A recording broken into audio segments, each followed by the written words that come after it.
প্রিয় চান্দিনাবাসী, আসসালামু আলাইকুম রহমতুল্লাহ। কালকে কুমিল্লা ৭ আসনের ডিক্লার স্থগিত রয়েছে। এতে আপনারা বিএনপির যারা আছেন তারা মন খারাপ করবেন না, নৈরাশ হবেন না। আমরা মাঠে আছি, মাঠে থাকবো ইনশাল্লাহ। আতিকুল আলম শাওন সাহেবের পক্ষে আছি, শাওন সাহেবের পক্ষে থাকবো ইনশাল্লাহ।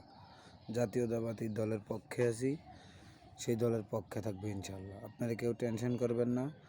চান্দিনা ৭ নমিনেশন ডিক্লার স্থগিত থাকার কারণে আপনারা কেউ মন খারাপ করবেন না। ইনশাল্লাহ আশাবাদী আমরা, আতিকুল আলম শাওন সাহেব নমিনেশন ডিক্লার পাবে। এরপরও আমরা মাঠে আছি, মাঠে থাকবো। আপনারা সবাই জাতীয়তাবাদী দল বিএনপির অঙ্গ সংগঠন সবাই একতাভাবে কাজ করেন, একজোট হন।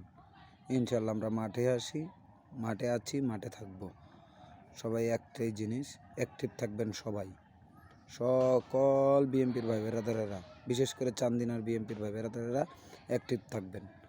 যেমন আমরা মাঠে আছি, মাঠে থাকবো। আতিকুল রহমান শাওন সাহেবের পক্ষে থাকবো ইনশাল্লাহ। আল্লাহ হাফেজ।